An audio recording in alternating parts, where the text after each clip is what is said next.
अध्यक्ष महोदय,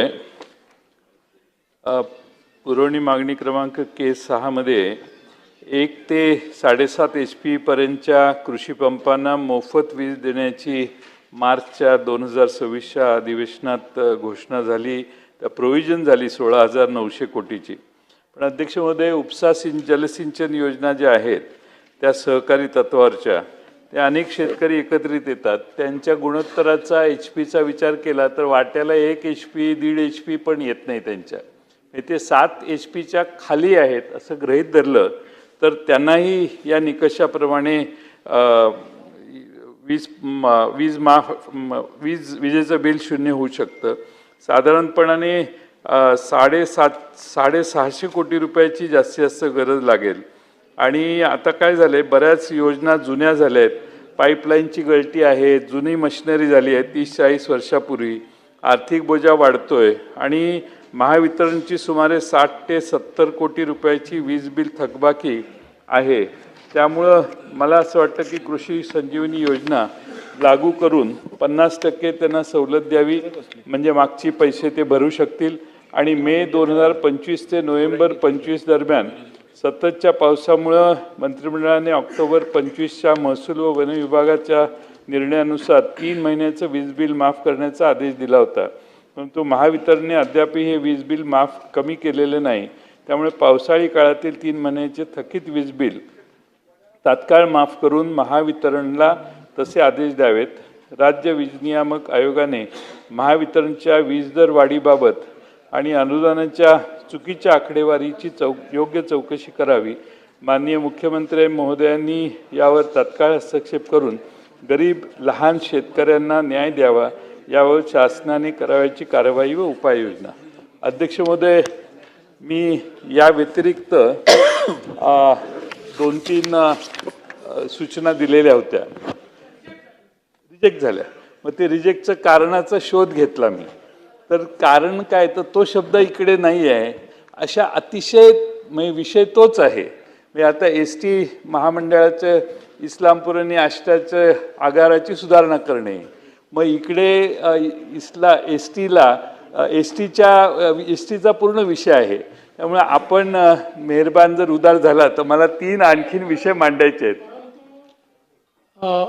ज्यांनी सर्वाधिक काळ, म्हणजे दादांच्या नंतर सर्वाधिक काळ अर्थमंत्री म्हणून काम केलेलं आहे, त्यांना याची पूर्ण कल्पना आहे की जेव्हा मागण्या असतात, मूळ मागण्या असतात आणि त्याच्यामध्ये ज्याच्यावर चर्चा होत नाही त्या गोष्टीतली कुठली गोष्ट आपल्याला मांडता येते.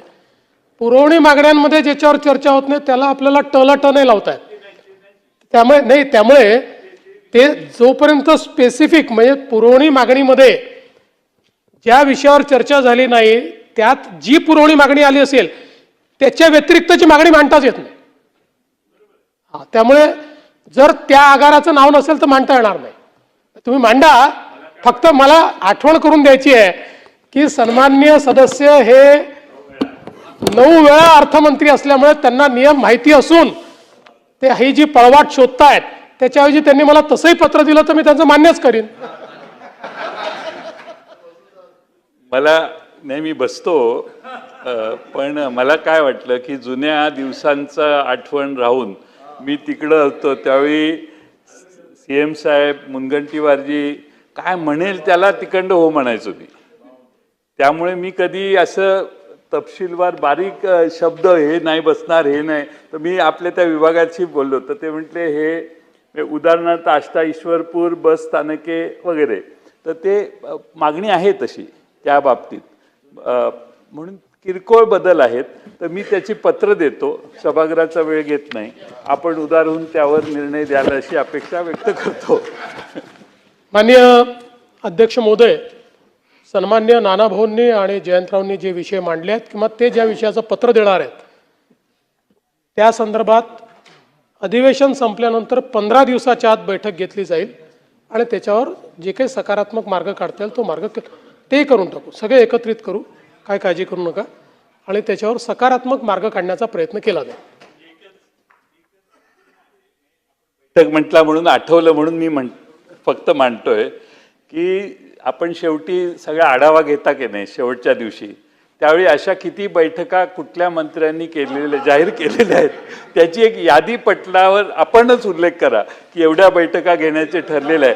म्हणजे मुख्यमंत्री महोदय घेतीलच, पण इतर मंत्री बरेचसे बैठकी आता लक्षवेधी सूचना ती त्याची बैठक घेतो अशी आश्वासनं देतात, तर ती त्यांच्याही स्मरणात राहत नाही. त्यामुळं मुख्यमंत्री अध्यक्षांना माझी विनंती आहे की त्याचीही आपण सांगा या सेशनमध्ये एवढ्या बैठका घेण्याचे ठरले, विभागवाईज नावं उल्लेख करा, म्हणजे मग पुढच्या वेळी आपल्याला त्याचं असेसमेंट घेता येईल. महोदय, या संदर्भात तुम्ही पुन्हा सुधीर भाऊंकडनं ट्युशन घेतली पाहिजे.